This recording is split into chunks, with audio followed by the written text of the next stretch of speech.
we've all been looking forward to Jim and Carol May. I want to remind you what a champion is. Dave Harrison championed Jim and Carol May coming to this program. So here's Dave to introduce us.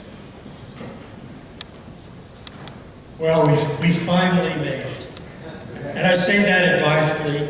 I don't know if you recall, but last February, the February meeting was canceled because of an unexpected snowstorm that made travel impossible, so we had no chapter meeting. Well, the program that was scheduled for the February meeting was the program we're going to see tonight. And we almost didn't make this one either, I might add, because our two presenters, Jim and Carol May, spent the last week in the high peaks of the Adirondacks, and I was watching the weather reports and the patterns of snowstorm, and I figured, oh, they're not going to make it back to Rochester in time. But fortunately for us, they did. Jim and Carol May have been are longtime members of ADK and Genesee Valley Chapter, and some time ago they acquired the rights to a fantastic Emmy Award-winning film about one of America's great environmentalists. I had the pleasure of seeing the film a couple of years ago with Jim and Carol, and I think you're really going to enjoy it. So without further ado, would you help me welcome Jim and Carol May?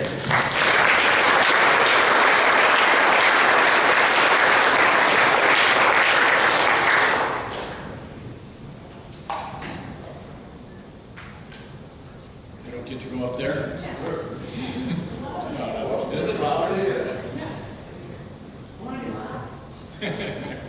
Good evening. Good evening. Thank you, Dave.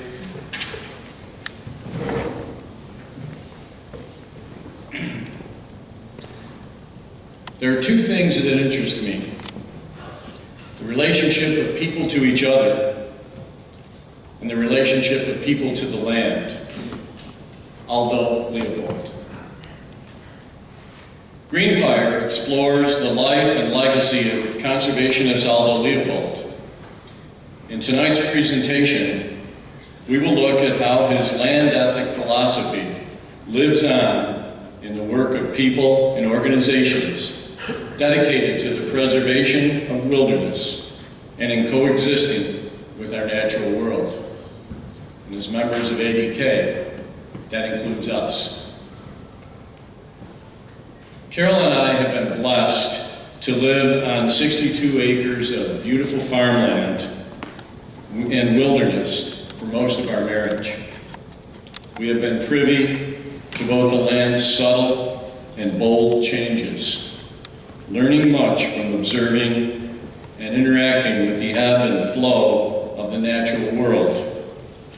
And over the years, we have come to better understand and appreciate the necessary relationship humans have with nature, and more importantly, our responsibility in protecting and sustaining it. In his book, The Sand County Almanac, Leopold explores this relationship as perhaps no other nature writer since Thoreau, who claimed in wilderness is the preservation of the world. Green Fire is brought to you tonight by Trailworks of Wayne County, challenges us to become caretakers, standard bearers, and defenders of wilderness, which Leopold claims is the raw material out of which man has hammered the artifact called civilization. If you're interested in more about it, pick up one of the little piece of paper that Jackson talked about. And also the film is available to other groups. So if you know a scout group or somebody else that you think would benefit from this, contact us. Our emails will be in the next newsletter. Genesee. Okay? So without further ado, if we can start the film. By the way, the film is about 73 minutes long, so, you know, keep that in mind.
is considered the most influential conservationist of the 20th century. His work revolutionized our view of the natural world and our understanding of the ever-changing relationship between people and the earth. For more than 3 decades, I've been on a journey in search of Leopold and his legacy in our own time. As Leopold's biographer, I've found that Leopold connects people and places across the landscape, from cities and suburbs to farms and forests and ranches, to our most remote wildlands. I've explored the people, places, and events that shaped his thinking and that led to his greatest idea, the land ethic. All ethics so far evolved rest upon a single premise, that the individual is a member of a community of interdependent parts. The land ethic simply enlarges the boundaries of the community to include soils, waters, plants, and animals, or collectively, the land.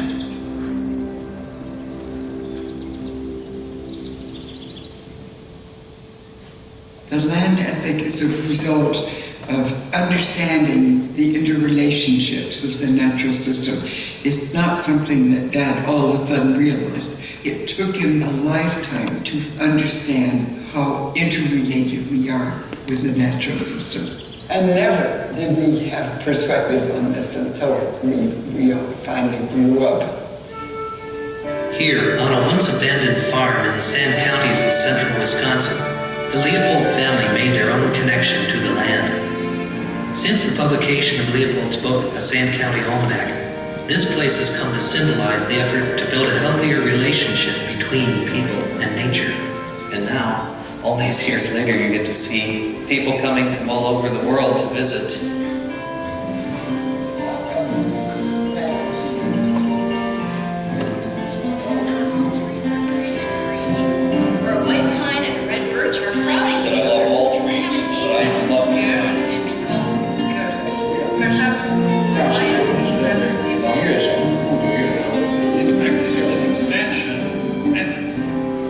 Astonishing to me and exciting to see how the shadow has attracted people. My father would be absolutely amazed. The amazing thing is, after all these years, the interest in Leopold just continues to grow. Here's this fellow who died in 1948, 60 years ago, and yet he is still read as a contemporary because his ideas are still not only so current, but still so far ahead of us. It has taken, 40, 50, or 60 years for us to catch up with the very clear meanings of the words that he was writing, in some cases in the late 20s, certainly through the 30s and the 40s. What I now refer to as the Holy Trinity are Henry David Thoreau, John Muir, and Aldo Leopold as the giants on whose shoulders we stand. We have lost sight of so much magic in the land, spiritual values. So it is time, certainly, to construct or reconstruct an ethic. And even though he used the language land ethic, he was really talking about an earth ethic. And that earth ethic is as relevant today, more relevant today than it has ever been before.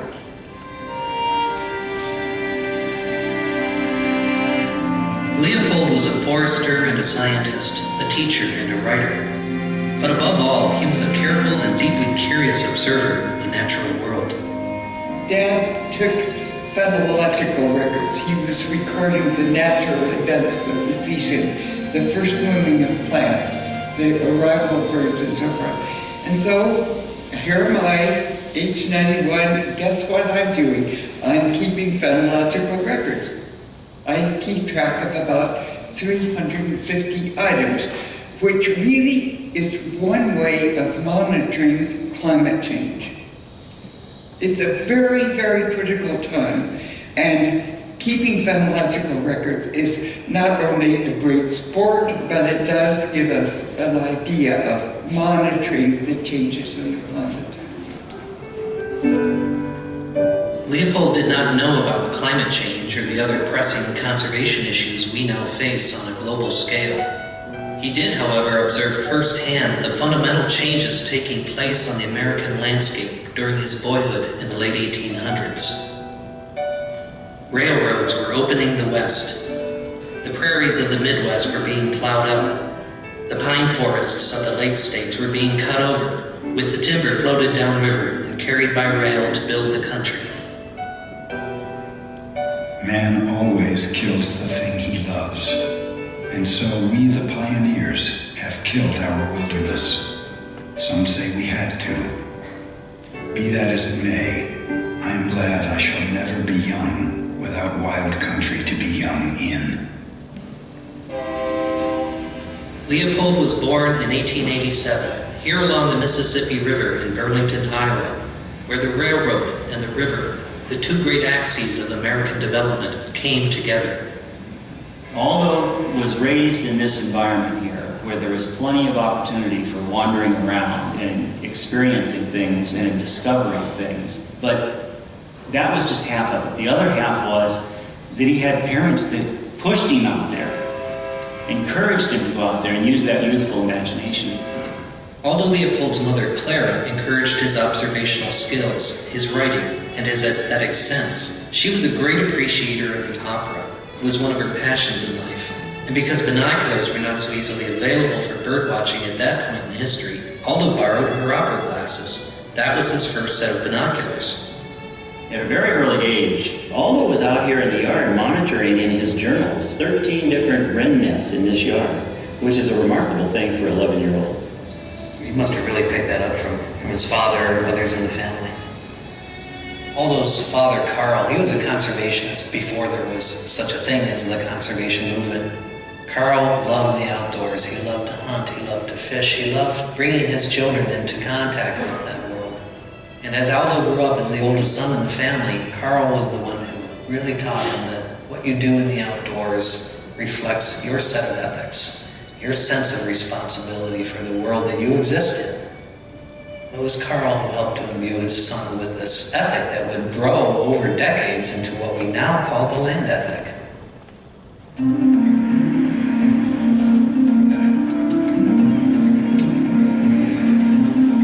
Well, you guys are going to be in charge today, so it's our job here to teach you guys why this is so important.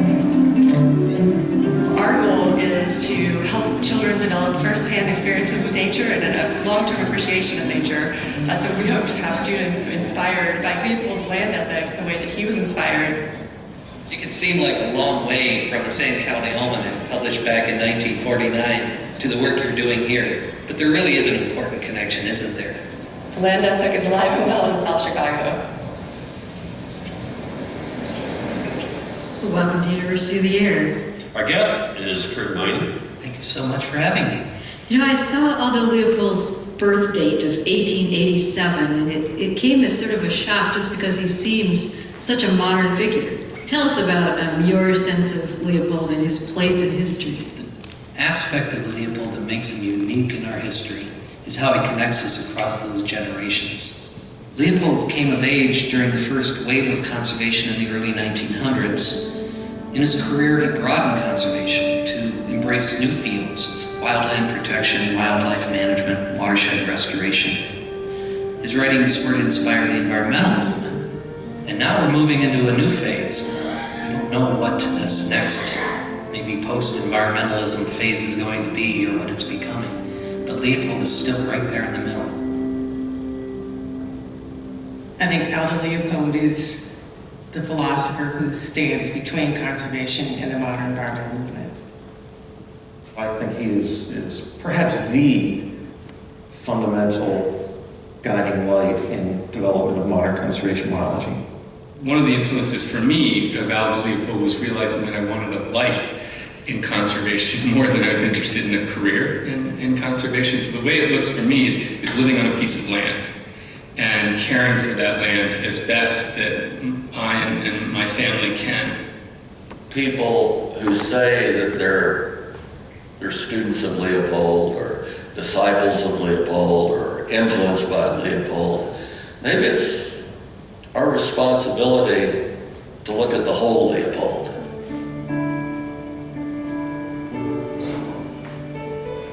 As Leopold was growing up, the Midwestern landscape was changing dramatically. Its prairies were being plowed under, its forests cut, and its rivers and wetlands transformed by dams, dikes, and dredges. Perhaps no one but a hunter can understand how intense an affection a boy can feel for a piece of marsh. I came home one Christmas to find that land promoters, with the help of the Corps of Engineers, had diked and drained my boyhood hunting grounds on the Mississippi River bottoms. My hometown thought the community enriched by this change. I thought it impoverished.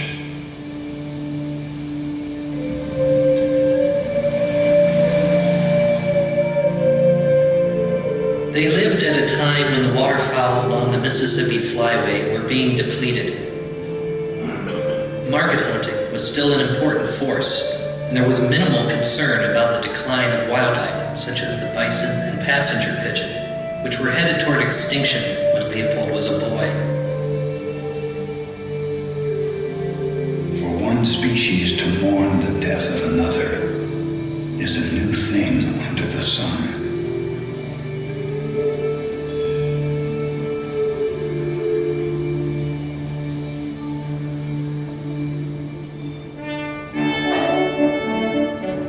When Aldo Leopold was 14 years old, Theodore Roosevelt, already a leader in the emerging conservation movement, became president.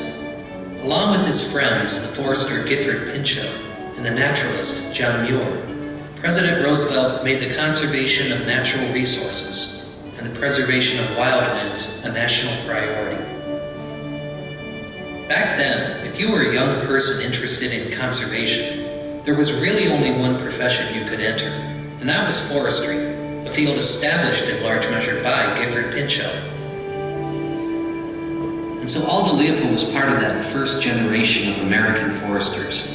Many trained at Yale and then went off to work for the U.S. Forest Service, going to places that most of them had never even heard of. After graduating in 1909, Leopold's assignment was to go to the brand new Apache National Forest, in what was then not even a state, it was still the Arizona Territory.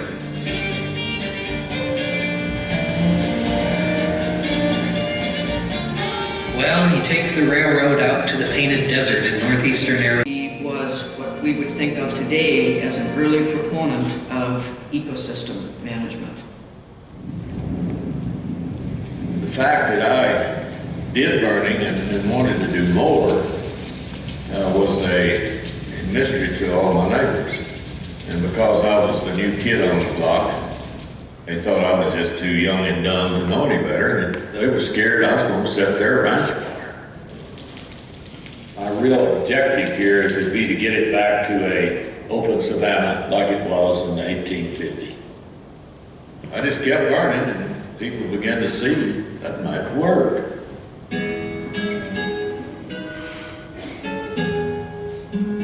Leopold's experience in the ranching communities of the Southwest really taught him that you can't solve any conservation problem if you don't address human relationships as well as human-land relationships. There are two things that interest me: the relation of people to each other and the relation of people to land. He entered a land very different from the Midwest. There were, of course, the many native tribes, Anglo ranchers from Texas, and Hispanic families that had lived there for centuries. Mother came from a family from Spain that came over with Cortez and came up through Mexico and settled in New Mexico. So they were sheep ranchers, and I've often realized that Mother's family had a lot to do with the overgrazing of the West. And here she married Dad, the forester, and together they blended very well. Mother was teaching school, and Dad was a young forester, having just graduated from Yale. He was up in the north part of the state, being very busy as a forest supervisor. She was living down in Santa Fe. So he had to write to her letters, and he courted her by mail, basically. and the letters between them are really quite touching, and it was the basis for a lifelong partnership. My dear Estella, this night is so wonderful that it almost hurts. I would like to be out in our canyon and see the wild clematis in the moonlight. Wouldn't you? Aldo married into one of the preeminent ranching families in the West. It gave Leopold a very different appreciation of the cultural dimensions of conservation. In the long run, it would feed his understanding that conservation is not only about the land's ecological relationships, but also about our own communities and cultures. We think of ourselves as being so independent, but we really aren't. And we felt, the land comes first. It's all about the land. It's all about the land. After all, we'd say, it's all about the people. It would always come down to personal relationships and trying to get folks to work together to try to create a future that includes open space and healthy, functioning systems.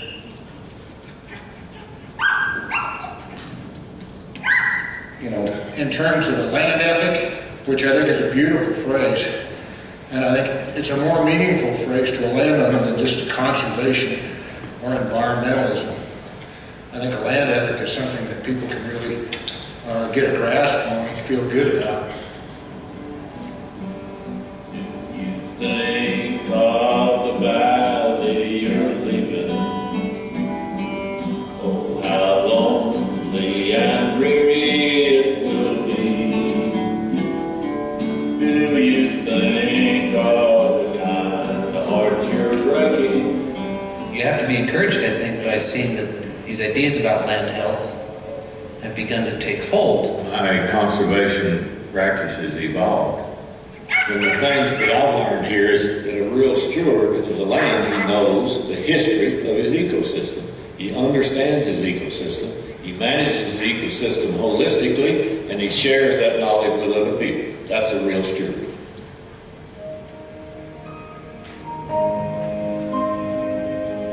Throughout his life, Aldo Leopold shared his understanding of nature with many people, especially his family. Aldo and Estella had 5 children. Each one would become a prominent scientist and conservationist. The family spent much time together in the outdoors. The trips were often motivated by Aldo's great love of hunting. As a young forester, Leopold wanted to increase game populations, but neither he nor anyone else understood the complex relationships connecting predators, prey, people, and forests. Instead, he acted on the simple premise that fewer predators meant more game. Leopold actually received permission from the Forest Service to travel throughout the Southwest organizing game protective associations. Sportsmen, ranchers, forest officers, into organizations that would work for game protection. So he was of his generation and time. To kill a predator was no big deal. I personally believed, at least in 1914 when predator control began, that there could not be too much horned game, and that the extirpation of predators was a reasonable price to pay for better big game hunting. Due in part to the government's campaign against predators, wolves would eventually disappear from the mountains of the Southwest. In those days, we had never heard of passing up a chance to kill a wolf. In a second, we were pumping lead into the pack, but with more excitement than accuracy. When our rifles were empty, the old wolf was down, and a pup was dragging a leg into impassable slide rocks. In his essay, Thinking Like a Mountain, Leopold recalled the encounter he had with a wolf early in his career, but until recently, there was no direct evidence that the incident actually occurred. And I thought that if Leopold had killed a wolf, that he would have to have ridden home. about it, it occurred to me that sometime, somewhere, there was a missing letter that might reappear. And in January, we learned that this letter and several others have been found in a safe deposit box. And I said, oh my gosh, you found the Holy Grail of Leopold's scholarship in this incident. For Leopold, it was almost not even worth mentioning. So, by the way, since the 15th, you may guess my Sundays have been busy. We and I have killed 2 timber wolves and 2 turkeys, and a lot of grouse, but no deer. So it's almost an afterthought for Leopold. I mean, Susan, what did you think of? Later in his career, Leopold began to realize that deer could be very disruptive to the forest if their numbers increased, so that Leopold himself recommended the removal of bounties on wolves. And one of the most successful areas in which he began to pursue his ideas was the Gila National Forest. As deer populations increased there, he began to go into the Gila with horses and pack stock on long hunting trips. And he began to realize that there was potential for developing a new kind of recreational experience in the forests, what he called wilderness hunting grounds. Wilderness is the one kind of playground which mankind cannot build to order. I contrived to get the Gila headwaters withdrawn as a wilderness area, to be kept as pack country, free from additional roads forever. Roads were spreading across the country, threatening the last great wild areas. And so he began working to protect the larger expanses of undeveloped land in the Southwest. This led to the designation of the Gila Wilderness Area on the Gila National Forest in 1924. It was the first federally designated wilderness area, 40 years before Congress passed the Wilderness Act.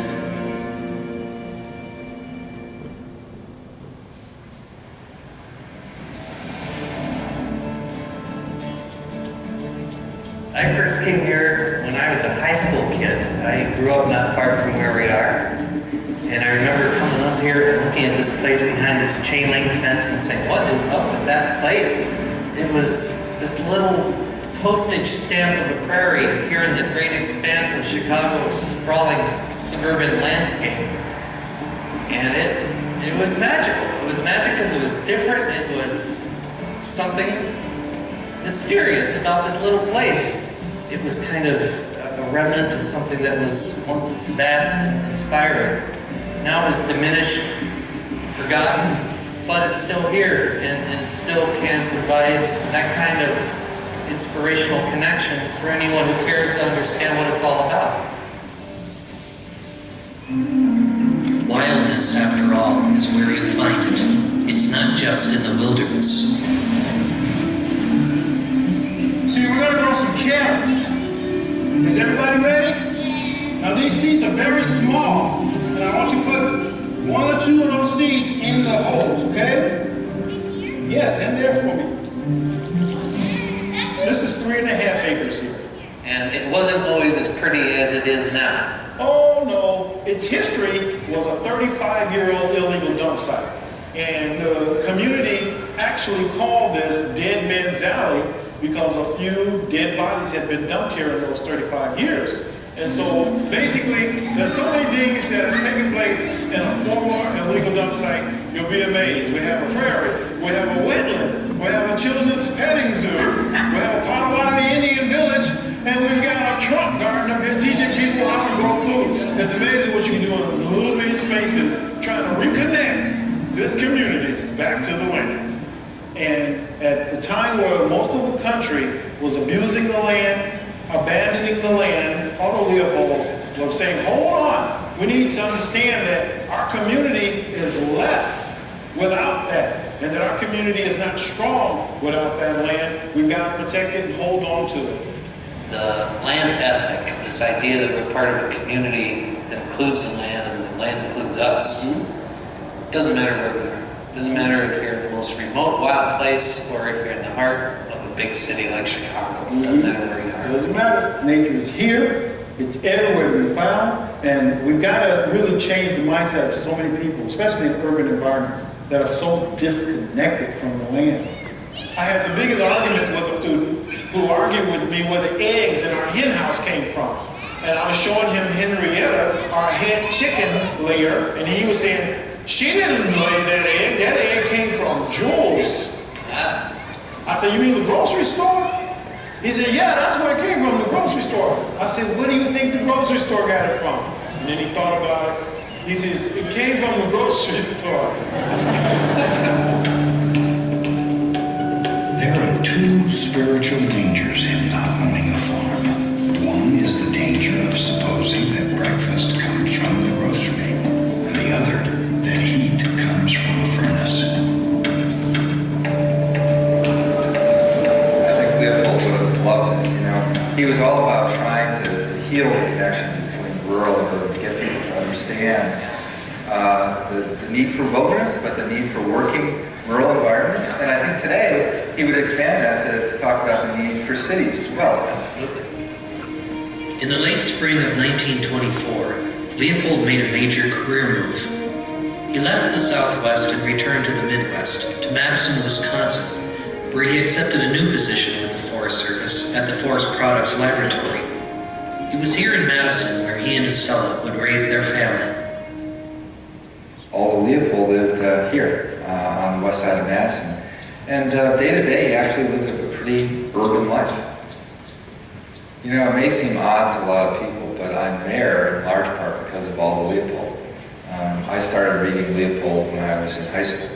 And I really started to understand that we need to think of ourselves as part of a larger community, both a biotic community and a community of people. Then I think we're going to start to treat both urban and rural environments with the respect that they deserve. After several years, Leopold left the Forest Service to devote himself to his most compelling interest, wildlife. For 3 years, he conducted unprecedented surveys of game populations and habitats across the Midwestern states. Then, in 1933, he published the first text in the new field, game management, and became its first professor at the University of Wisconsin.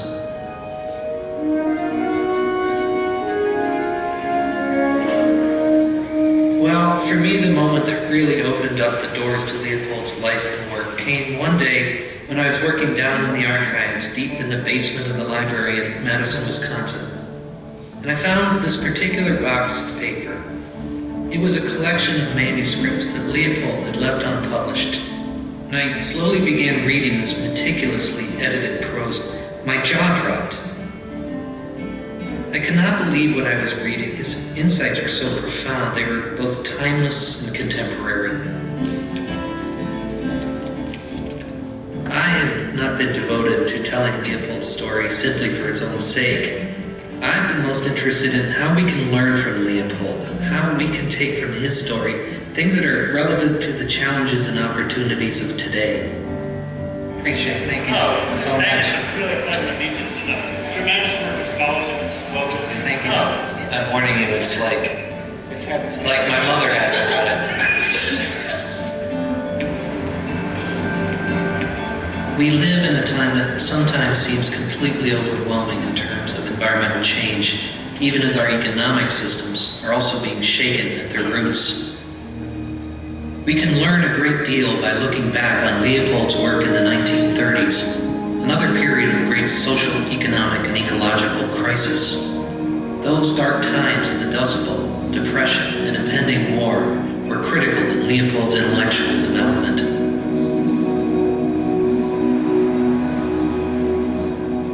The destruction of soil is the most fundamental kind of economic loss which the human race can suffer.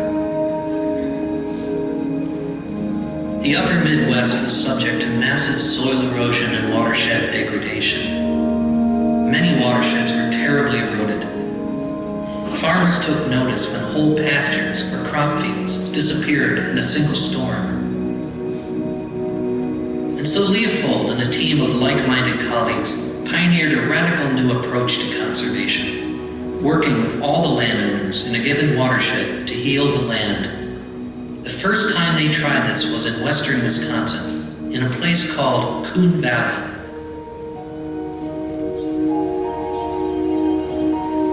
Coon Valley is one of the 1,000 farm communities which, through the abuse of its originally rich soil, has not only filled the national dinner pail, but has created the Mississippi flood problem and the problem of its own future continuity.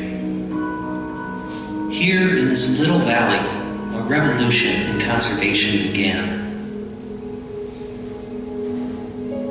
The amazing innovation that took place in Coon Valley was this integrated approach.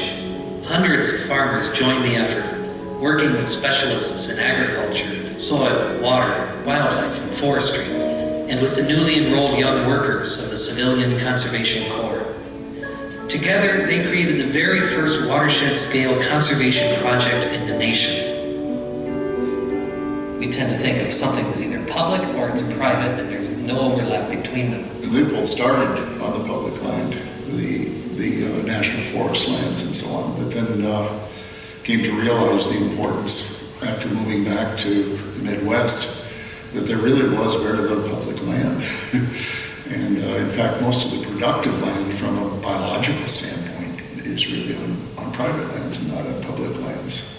So in the Southwest, you could literally have an entire watershed under a single national forest or even a single ranch, but here it was very different, because at least in, say, Coon Valley, the watershed may comprise hundreds of individual farmsteads. That's right, and so out of that came the idea that if we really are going to protect and preserve our environment, we would have to do it through private land and private landowners. Conservation will ultimately boil down to rewarding the private landowner who conserves the public interest. And so Leopold came in with the idea that we ought to have a beautiful landscape, not just a utilitarian landscape. And he wrote back then about conservation being harmony between people and land to him was more than just soil. It also includes water and wildlife and plants and humans.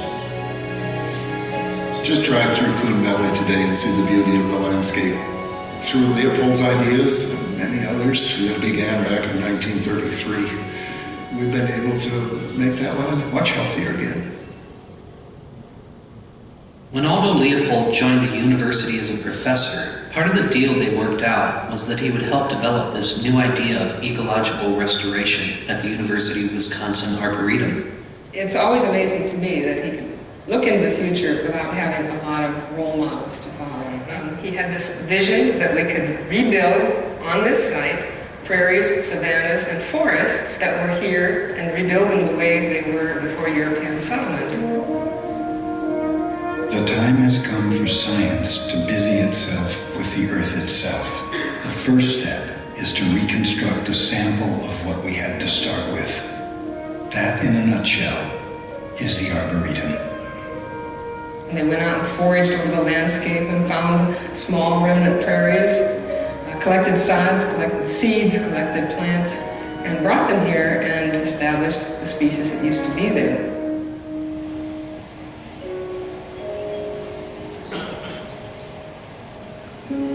If the land mechanism as a whole is good, then every part is good, whether we understand it or not. To keep every cog and wheel is the first precaution of intelligent tinkering. This idea of restoring damaged or degraded communities and landscapes, that was a whole new direction for conservation. My father was head of the University of Wisconsin Arboretum in the 30s. And I think he was enjoying that process so much that he decided he wanted to do it on his own land. And that's when he bought this property. On this sand farm in Wisconsin, first worn out and then abandoned by our bigger and better society, we try to rebuild with shovel and axe what we are losing elsewhere. It is here that we seek and still find our meat from God. I remember Dad at dinner one evening said that he had bought some land up in the Sand Counties along the Wisconsin River. And we all had dreams of a little cabin covered with vines where we would sit on the porch and watch the water. Not so.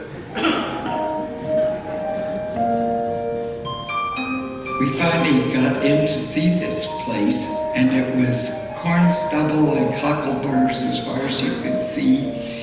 The old shed that remained was the old chicken coop, and it was waist deep in frozen manure. Our first task was to get rid of the manure that had accumulated in this little shed that was the only building left standing after the house burned down. There were no windows, there was just an opening for a door. And I say my mother was a saint. She said, oh, okay, all right. But as soon as we started fixing it up, we all became addicted. We just loved it.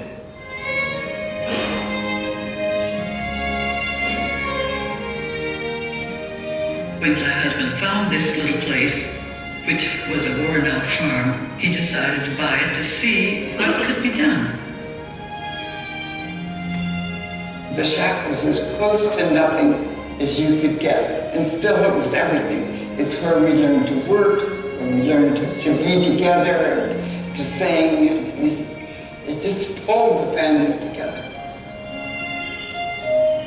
With 7 of us and the dog, and usually a pet or two, it was quite a cheerful place. And there's one thing that my husband always said, and which we kept to: never take anything up there that isn't absolutely necessary. But we always had the guitar, there was always a gun, the picnic basket, the dog, the essentials. I think fundamental to everything was this absolutely wonderful marriage between my mother and my father. You haven't any idea how much pleasure I have gotten out of going into the country with my husband. It seemed to me that that was one of the happiest marriages I know of.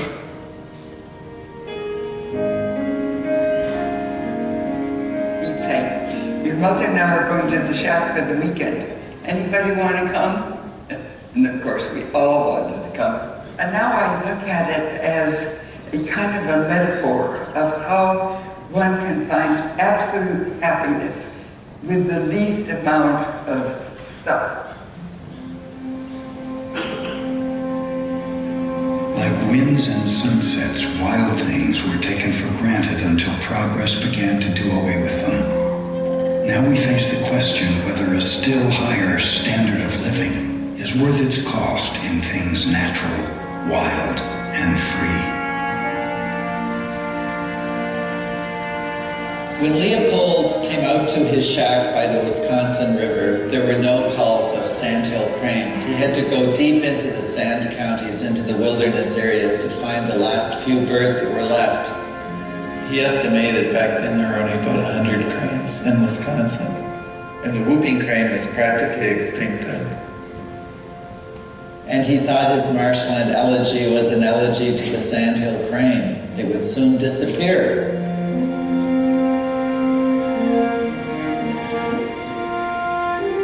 When we hear his call, we hear no mere bird. We hear the trumpet in the orchestra of evolution. He is the symbol of our untamable past, of that incredible sweep of millennia which underlies and conditions the daily affairs of birds and men.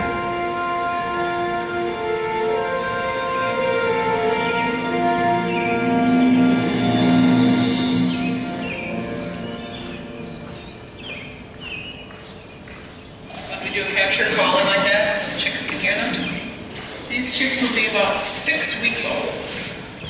How long will the band last? We have bands that have been on for 20 years. These are birds that are getting ready for the flight south. So So they're putting bans on them so that we can track them. This conservate pair, this resident requirement bans of the Crane Foundation, so it kind of gives a real special opportunity to, first of all, teach, but also to track the birds that are right on site.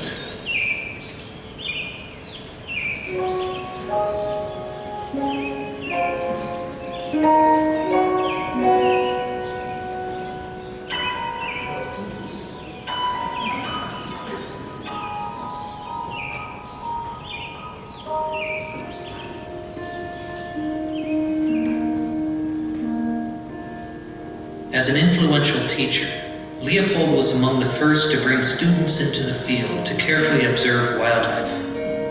He also continued his own field studies, traveling overseas for the only time in his life to Europe in 1935, where he got a first-hand look at intensive resource management. We Americans have not yet experienced a bearless, wolfless, eagle-less, catless woods. Germany strove for maximum yields of both timber and game, and got neither. Leopold's time in the forests of Central Europe taught him a critical lesson. Germany had, over several centuries, developed an artificial, highly intensive approach to forest and game management. But for Leopold, something crucial was missing.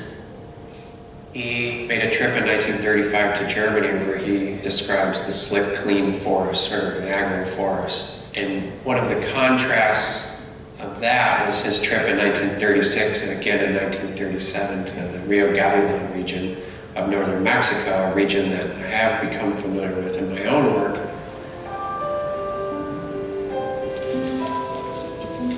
I'm going to guess that I'm going to hit by angling a little bit like this. And it takes a little pressure to get them started. My research is focused on developing a fire history for a region of the northern Sierra Madre where there's been no fire suppression, and a very different land use history than on the north side of the border, where land had been severely overgrazed and heavily logged beginning in about 1870.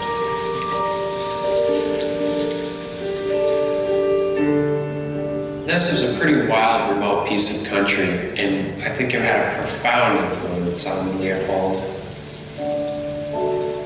It was here that I first clearly realized that land is an organism, that all my life I had seen only sick land, whereas here was a biota still in perfect aboriginal health. The term unspoiled wilderness took on a new meaning. Of course, Leopold was well aware that this region of northern Mexico had human occupation for long periods of time. So he wasn't using aboriginal health to mean that humans were excluded from this, quote, wilderness area. But I think what Leopold was talking about by aboriginal health was that this land was special in that things were intact, so to speak.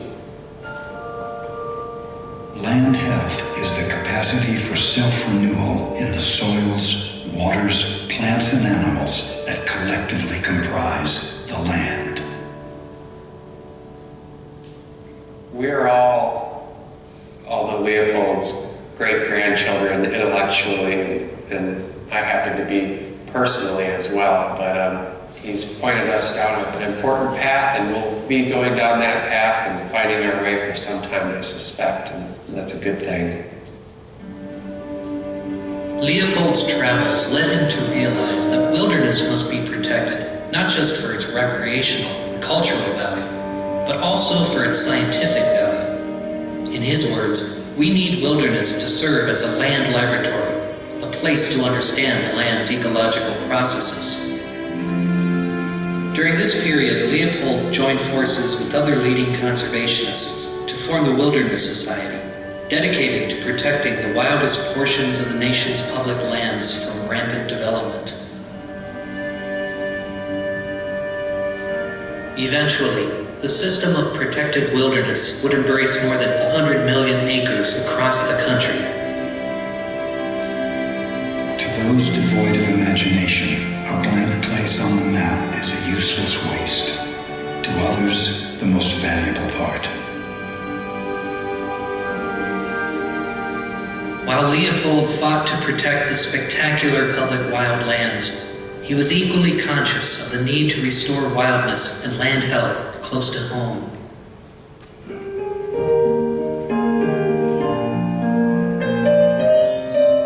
What more delightful avocation than to take a piece of land and by cautious experimentation to prove how it works? What more substantial service to conservation than to practice it on one's own land? That first year we began to plant pines and bring it back to what it was originally. We planted 3,000 a year, so I think it was approximately 48,000, something like that altogether. Acts of creation are ordinarily reserved for gods and poets, but humbler folk may circumvent this restriction if they know how. To plant a pine, for example, one need be neither god nor poet. One need only own a good shovel.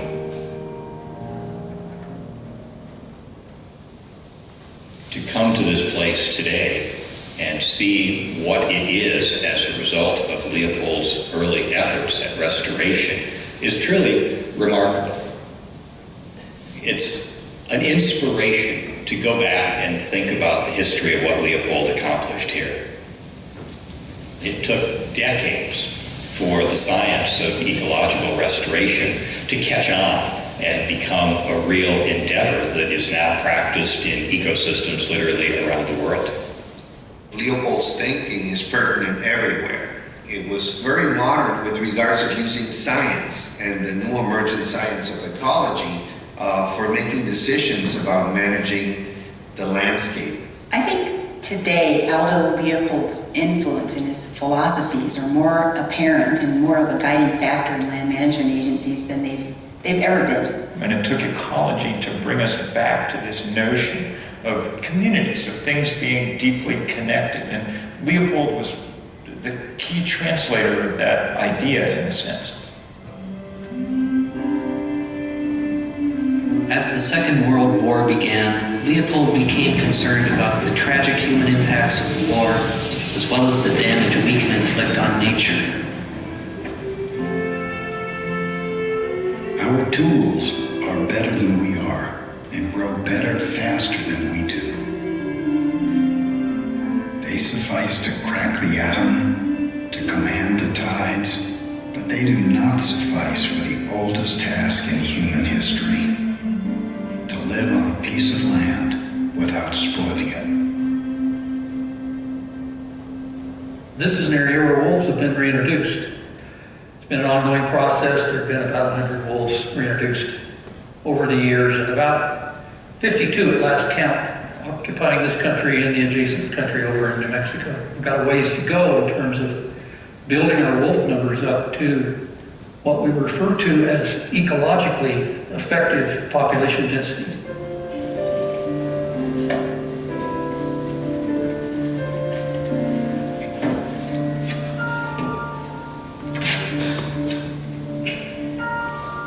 Population was down to 7 wolves at one time.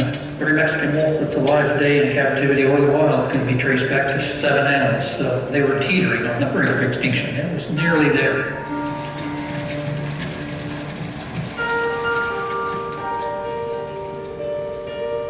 Starting when the wolves were taken out of that system, the aspens, the willows, and the cottonwoods just ceased to reproduce because the elk increased in numbers.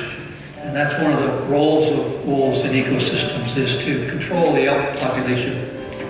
And that's what they found out in Yellowstone National Park, where wolves have been reintroduced and where the wolves have been there longer. It's an amazing story of ecological regeneration.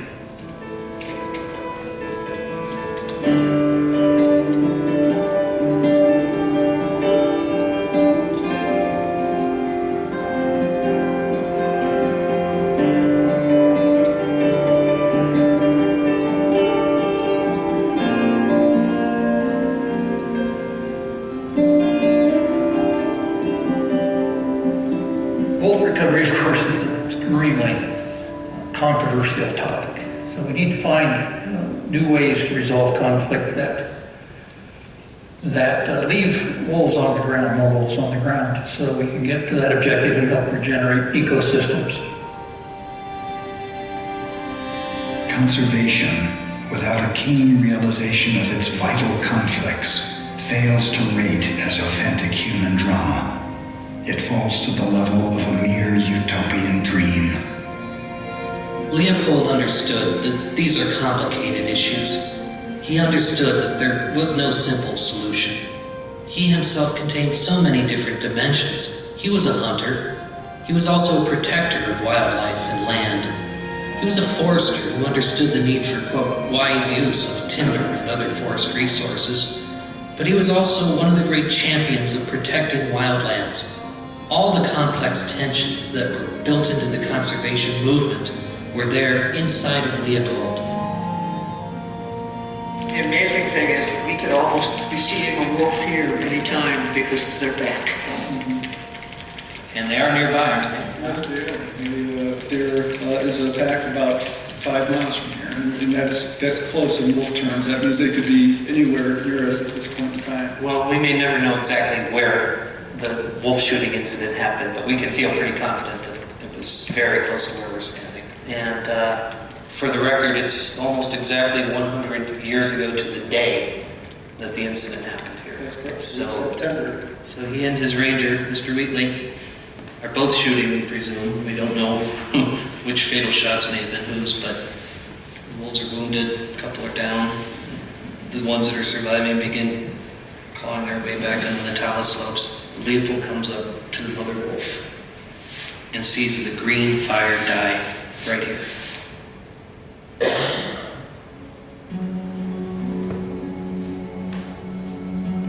We reached the old wolf in time to watch a fierce green fire dying in her eyes. I realized then, and have known ever since, that there was something new to me in those eyes, something known only to her and to the mountain. I was young then, and full of trigger itch. I thought that because fewer wolves meant more deer, that no wolves would mean hunter's paradise. But after seeing the green fire die, I sensed that neither the wolf nor the mountain agreed with such a view.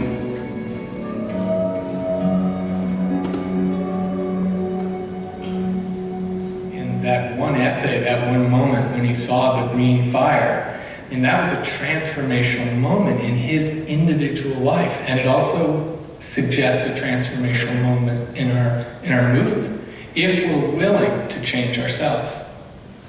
And we all have the essence of the fierce green fire. That's again our hope, I think.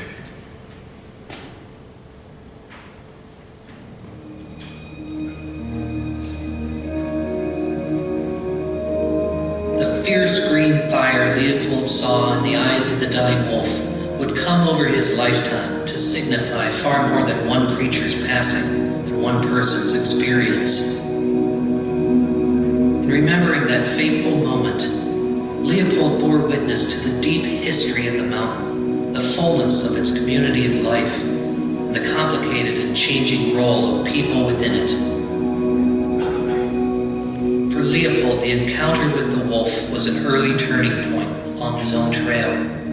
He followed that trail until it led to the land ethic. Finally, in the summer of 1947, he sat down to distill his thoughts.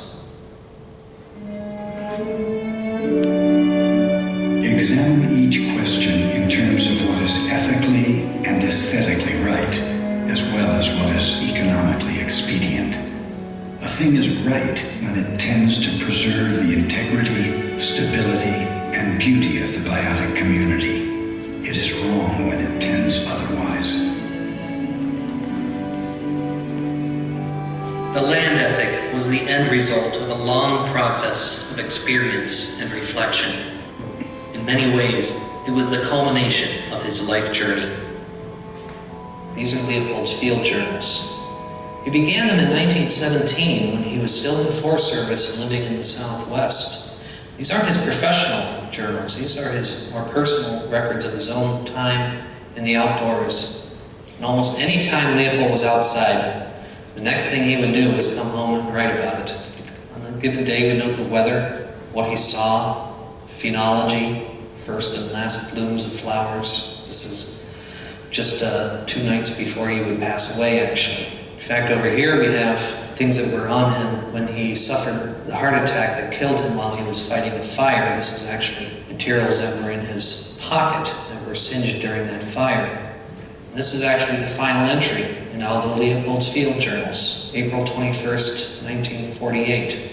Blood root in shower bed, closed, 6 a.m.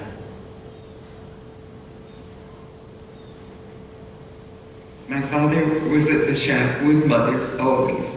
And my younger sister, Stella, she was about 15 years old then. So that week we got all packed up, just Mother and Dad and I went up to the shack to plant pines.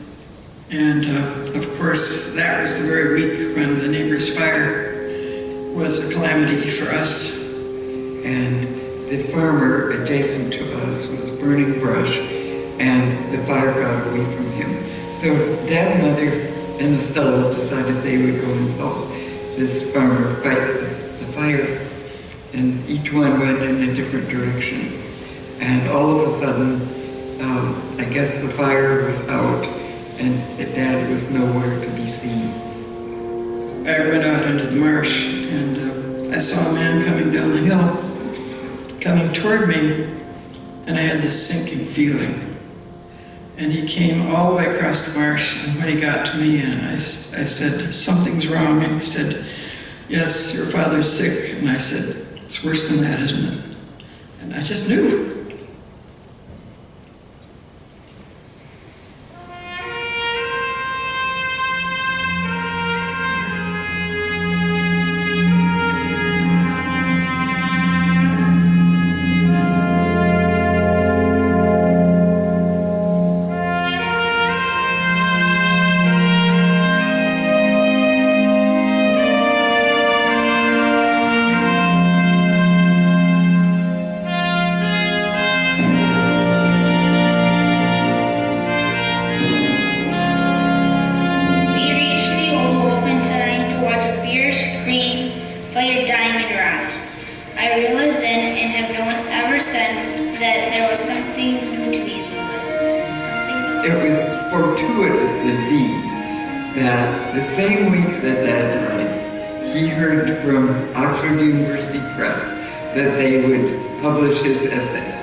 After several rejections, the Sand County Almanac was finally published. At first it sold modestly.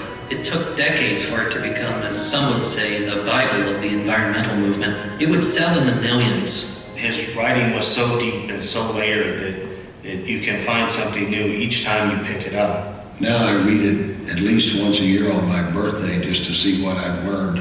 Even in Russian, you feel the poetry. That book is an absolute masterpiece.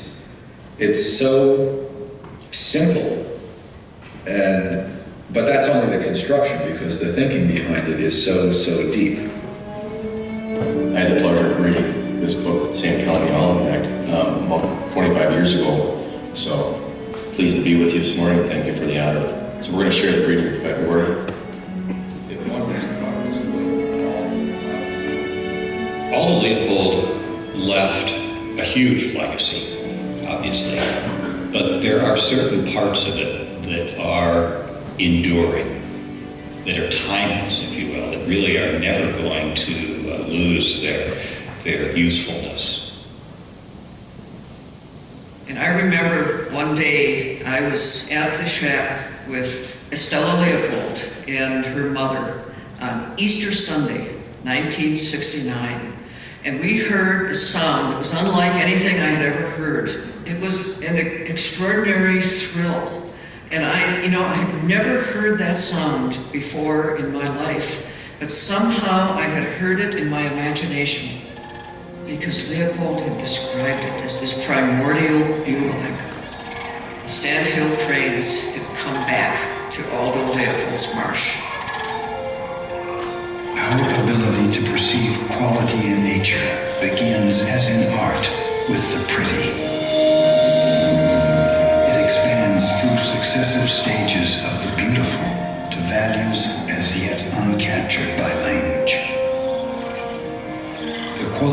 Cranes lies, I think, in this higher gamut, as yet beyond the reach of words.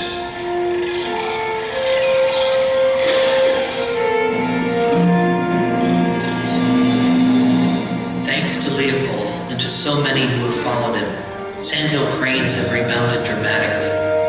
Although we face daunting threats to nature's diversity worldwide, the cranes demonstrate and symbolize our ability to work together for the health of the land and its creatures.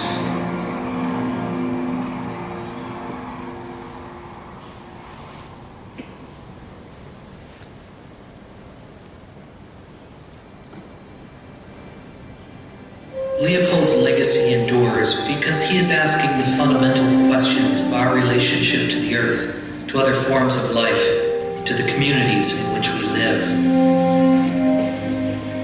There's been a rediscovery of Leopold's significance for community-based conservation. More than 1 million organizations all over the world are working on some aspect of conservation and restoration of the environment. And this, I've come to believe, is a veritable green fire of conservation and ecosystem restoration. That, I think, is Aldo Leopold's living legacy. Leopold said that the oldest task in human history is perhaps to live on a piece of land without spoiling it. Certainly my generation is no better than the one before us, but I think there's a lot of hope in the land ethic. A land ethic is not meant to be a last word. It's not meant to be doctrine. It's really a guiding light for the way we can find our way forward. If you read the land ethic, you'll see what I like to call Leopold's most important sentence. Toward the end of the land ethic, he has a sentence that says, "Nothing so important as an ethic is ever written. It evolves in the minds of a thinking community." So here he is in his essay, The Land Ethic, saying no one writes the land ethic. And I think it's a stroke of genius, maybe his greatest stroke of genius, because with that he liberates the idea, he opens it to the larger thinking community, us. I have purposely presented the land ethic as a product of social evolution because nothing so important as an ethic is ever written. It evolves in the minds of a thinking community. Aldo Leopold.